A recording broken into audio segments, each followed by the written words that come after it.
अगर मैं आपसे पूछूं इस बार कट ऑफ जैसे देखा जाए सी सेट का भी इजी है, जीएस का भी इजी है, तो कट ऑफ ज़्यादा जाएगा, कितना जाएगा? It's very difficult to say that. I'm so sorry. I'm not the right person. This is my first attempt. हाँ So I'm not the right तो कितने क्वेश्चन अटेम्प्ट करे अभी आपने सी सेट में? अभी पेपर इतना लेंदी था कि मैंने काउंट तो नहीं किए हैं हाँ। जैसे कि कितने क्वेश्चन अटेम्प्ट किए हैं, लेकिन मैं ऐसे सोचती जा रही हूँ 45 और 43 समथिंग में। तो आपको क्या लगता है आपका सी सेट हो जाएगा? 65 करके आए हो आप? जीएस तो अच्छा हुआ है तो हो सकता है, अभी कुछ कह नहीं, अगर कट ऑफ अच्छा जाता है तो मे भी चांस हो सकता है।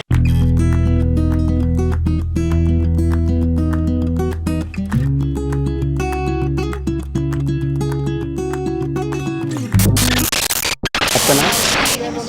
ओके, कौन सा अटैम्प्ट आपका है? फर्स्ट फर्स्ट अटैम्प्ट था। तो सी सेट का पेपर कैसा रहा आपका?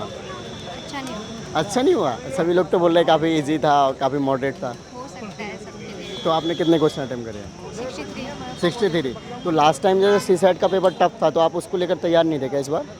तैयार थे, बट मतलब इतना हैबिचुअल नहीं था तो नहीं हो पाया। बट हाँ, कुछ क्वेश्चन था इजी था वो कर लिया, बट कुछ में अभी डाउट है। ओके, सो आपको क्या लगता है आपका सी सेट हो जाएगा? 65 करके आए हो आप? जीएस तो अच्छा हुआ है तो हो सकता है, अभी कुछ कह नहीं, अगर कट ऑफ अच्छा जाता है तो मे भी चांस हो सकता है। ओके, सो आपने एलिमिनेशन या फिर तुक्का वगैरह लगाया सी सेट में भी? इसी सेट में कुछ क्वेश्चन लगाए हैं जीएस में। ओके, चलिए, ऑल द बेस्ट। आपका नाम? मीलू शर्मा। ओके, कौन सा अटैम्प्ट था आपका? फर्स्ट फर्स्ट अटैम्प्ट था। तो कैसा रहा सी सेट का पेपर आपका? आई थिंक कंपैरेटिवली इजी था। ओके, सो कितने क्वेश्चन अटैम्प्ट करे आपने? 45। 45 करे हैं।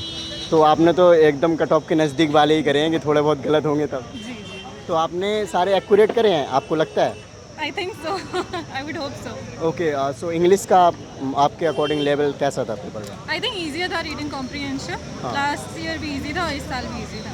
तो लास्ट ईयर तो सब लोग टफ ही बोल रहे थे ओवरऑल पूरे ही पेपर को। अच्छा, कॉम्प्रिहेंशन को। वाज इजियर हाँ, लास्ट हाँ, टाइम हाँ। और इस साल भी अच्छा था। ओके, बाकी मैथ वगैरह?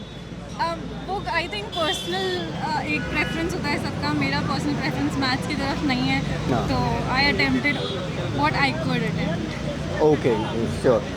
सो अगर मैं आपसे पूछूं इस बार कट ऑफ जैसे देखा जाए सी सेट का भी इजी है, जीएस का भी इजी है, तो कट ऑफ ज़्यादा जाएगा, कितना जाएगा? It's very difficult to say that. I'm so sorry. I'm not the right person. This is my first attempt. हाँ, So I'm not the right person. So first attempt वाले तो I think और ज़्यादा panic रहे होंगे last year के exams को देखा जाए। तो आपने जो ओवरऑल तैयारी है, चाहे वो जीएस को लेकर हो, सी सेट को लेकर हो, कितना ज़्यादा किया? Actually, I was not prepared for this attempt. I gave it because this was my compulsory attempt. Okay, So that's why I had to give it. So preparation as such, I was hoping I am aiming for the next year. Okay, तो मॉक्स वगैरह आपने लगाए हो PY को? Not really. I'm aiming for the next year. Okay okay, चलो, all the best. हाँ, student का shop, वहाँ से भी कुछ मैंने ऑर्डर किया। स्टूडेंट बुक शॉप, वहाँ से आप मंगा लेते थे तो वो लोग भेज देते हैं घर पे। स्टूडेंट बुक शॉप करके, तो मैंने वहीं से वो ऑर्डर किया था पार्सल। स्टूडेंट्स बुक शॉप करके है। उनके पास रिसोर्सेज की कोई कमी नहीं थी, काफ़ी टेस्ट सीरीज थी अलग अलग, और उन्होंने टाइम पे होम पे डिलीवर भी करा जब मुझे ज़रूरत पड़ी। स्टूडेंट बुक शॉप करके एक है, वहाँ से मैं अपने ऑनलाइन बुक्स वगैरह डिलीवर करा लेती थी। आप घर बैठे मंगवा सकते हैं स्टडी मटेरियल। जो आपको ये नंबर दिख रहा होगा, इस पर कॉल करें। आपको कोई भी टेंशन लेने की ज़रूरत नहीं है।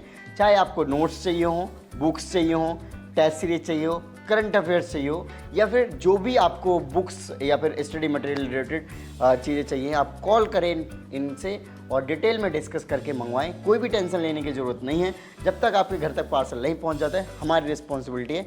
जय हिंद, थैंक यू, जय हिंद। आपका नाम? अंजलि।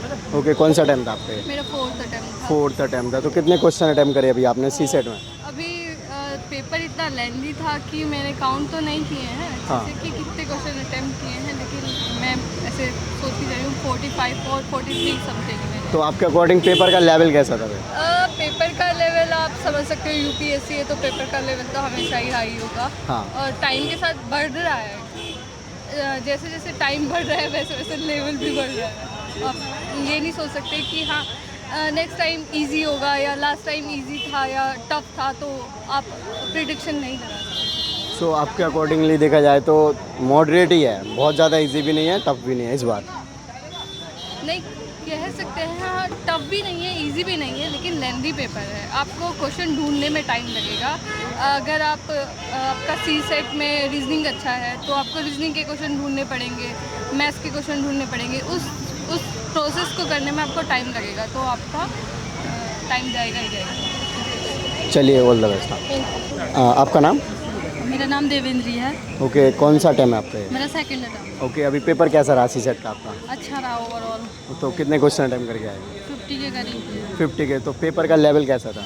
इजी था, लेकिन वही था कंफ्यूजन था कि सब बच्चों ने लास्ट ईयर के कंपैरिजन में ज़्यादा हार्ड वर्क किया होगा। ओके, सो आपने भी किया? लेकिन इजी, हाँ मैंने भी किया था, लेकिन इस बार ज़्यादा इजी आ गया पेपर। अच्छा, जब पेपर अटेम्प्ट कर रहे थे तो जैसे ही 1-2 क्वेश्चन पढ़ना स्टार्ट किया तो लास्ट ईयर का जो देखा गया ट्रेंड, सभी लोग सीसेट को लेकर काफ़ी पैनिक थे, तो वो सिचुएशन थी? नहीं ऐसी कोई सिचुएशन नहीं थी। ओके, सो ऑप्शंस भी अच्छे थे, सब अच्छा था। कॉम्प्रिहेंसिव बहुत छोटे छोटे थे। और मैथ वगैरह का? मैथ भी ठीक था। मैथ ठीक था। 10th लेवल का ही था ज़्यादा। सो आपने PYQ वगैरह लगाए? हाँ मैंने लगाए थे, लेकिन हमने ज़्यादा हाई लेवल की प्रिपरेशन कर ली थी कि कोई भी आयाम छोड़ा नहीं था, लेकिन बहुत इजी आ गया था। तो मॉक वगैरह सब दिए आपने? हाँ सब देते हैं। ओके, सो ओवरऑल इस बार आई थिंक सीसेट भी सबका इजीली क्लियर हो जाएगा फिर? हाँ होप। तो कट ऑफ तो फिर ज़्यादा जा सकती है? सी सेट का तो फिक्स ही रहेगा, बाकी GS में ही होता है कट ऑफ का मैटर। ओके, सी सेट का तो फिक्स ही रहता है 33.3। हाँ मतलब जैसे सीसेट में अगर कुछ लोग छड़ जाते हैं तो हाँ। उधर वो हो जाता है ना। कट ऑफ इस बार थोड़ा हाई जाएगी मुझे लगता है, ओके। इजी था थोड़ा। ओके, चलिए ऑल द बेस्ट। अगर आप 2025 के लिए तैयारी कर रहे हैं तो जो 2025 का वो कैलेंडर आ चुका है, उसमें 25 मई को एग्ज़ाम होगा UPSC प्रीलिम्स का। सो उसके लिए आपको करीब 1 ईयर बचा है। अगर आप 26-27 के लिए भी कर रहे हैं, सो ये जो दृष्टि के हिंदी मीडियम के नोट्स हैं, ये आपके प्रिपरेशन में काफ़ी इंपॉर्टेंट रोल प्ले करने वाले हैं, जो कि आप डिलीवरी मंगवा सकते हैं घर बैठे, कोई भी टेंशन लेने की ज़रूरत नहीं है। इसके अलावा अगर आप COD मंगाना चाहते हैं, आप चाहते हैं कि आपके घर पे जाके पार्सल जब पहुँचे तब आप इनको पैसा पे करें। आई होप आपको वीडियो अच्छी लगी हो तो इस वीडियो को लाइक करें। आपका नाम? ओम नारायण। ओके, कौन सा टाइम था आपका ये? मेरा सेकंड अटेम्प्ट था। सेकेंड अटैम्प्ट था। तो अभी आप सीसेट का पेपर दे के आ रहे हैं, तो कैसा रहा? पेपर मॉडरेट था, ज़्यादा मैथ्स थोड़ा लेंदी था, बाकी एवरेज था, करने लायक था। ओके, जैसे लास्ट टाइम देखा जाए तो सीसेट के वजह से काफ़ी लोगों का रिजल्ट रुक गया और सीसेट काफ़ी ट्रिकी और काफ़ी डाइसी माना गया था। हाँ सीसेट इस बार भी सही है, एवरेज है, ज़्यादा टफ नहीं है, पिछले साल से अच्छा ही है इस बार पिछले साल से। हाँ। तो आपने कितने क्वेश्चंस करे हैं कट ऑफ क्लियर के लिए, या आपने थोड़ा ज़्यादा करे हैं? 47 50 के अराउंड किया हूँ मैंने। ओके, तो सीसेट के लिए इस बार आपने काफ़ी पढ़ा होगा, लास्ट ईयर जैसे ट्रेंड सेट हो गया था हाँ इस साल ज़्यादा मेहनत किया था पिछले साल से। तो। ओके, तो PYQ वगैरह क्या हेल्प लगता है सीसेट से? बिल्कुल, PYQ से मोस्टली क्वेश्चन बन गए, उसी के कॉन्सेप्ट से क्वेश्चन आए थे, तो उसी के बेसिस पर तैयारी किया था, तो काफ़ी क्वेश्चन फंस गए। ओके, जैसे एक स्टिग्मा लास्ट टाइम जैसे हो गया था कि बहुत टफ सीसेट आता है, उसको टाइम देना पड़ेगा। अब आप पेपर जब दे रहे होगे, आपने जैसे GS दिया इस बार, GS सब लोग बता रहे हैं मॉडरेट है, ईजी था, तो अब सीसेट को लेकर आप पैनिक तो नहीं हो रहे थे पहले से कि सीसेट में गड़बड़ कर देगा फिर से UPSC? हाँ पैनिक तो होता है, क्योंकि पिछले साल पेपर टफ था, इस साल पेपर थोड़ा सा एवरेज दिया, सीसेट भी, लेकिन थोड़ा सा मैथ्स लेंदी था, स्टेटमेंट वाले क्वेश्चन वगैरह, इसलिए बेसिक पर ज़्यादा फोकस करना होगा तभी क्लियर होगा। चलो, आपका नाम? स्वीटी। ओके, सो अभी पेपर कैसा रहा आपका सीसेट का?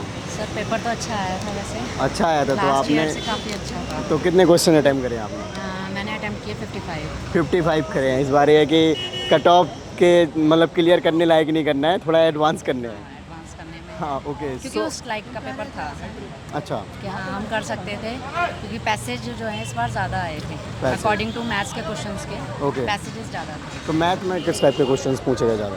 मैथ्स में वही जिस टाइप के वो ट्रिकी क्वेश्चंस अपने पूछते हैं उसी टाइप के थे नॉर्मली। मैथ्स भी ज़्यादा कोई हैवी नहीं था इस टाइम पे, नॉर्मली था। तो जैसे लास्ट टाइम सीसेट का पेपर टफ आया था, तो उसकी वजह से इस बार आपने ज़्यादा टाइम तो नहीं दिया सीसेट को? नहीं इस टाइम ज़्यादा टाइम, मतलब ऐसे ही कि जैसे GS पे ही ज़्यादा फोकस रखा? हाँ बिल्कुल। ओके, जैसे GS का पेपर इजी आया था, तो क्या एक्सपेक्टेशन थी सीसेट को लेकर? सी सेट को लेकर के थोड़ी मतलब डरे हुए थे कि शायद हो सकता है हार्ड आए समथिंग उस टाइप, बट नॉर्मल आया ज़्यादा। ओके, सो आपका इस बार देखा जाए तो सीसेट इजीली क्लियर हो जाएगा? easily लगता तो है, अब देखिए बाकी। तो GS में आपने कितने क्वेश्चन करे थे? GS में मैंने 65 अटेम्प्ट किए। 65। कौन सा अटेम्प्ट था आपका? मेरा फर्स्ट है। फर्स्ट है, तो तब तो सही है। फिर PYQ कितने हेल्प रहे? फिर सॉरी सर, सीसेट में PYQ कितने हेल्प रहे? PYQ समथिंग ये मान लीजिए कि हाँ कर सकते थे बच्चे, इतना कोई हार्डली नहीं था, तो इतने हेल्पफुल रहे हो कि अगर नॉर्मली भी किसी ने स्टडी की होगी ना, ज़्यादा हार्डली नहीं, तो वो कर सकते हैं। ये समथिंग हो सकता है। चलो, ऑल द बेस्ट।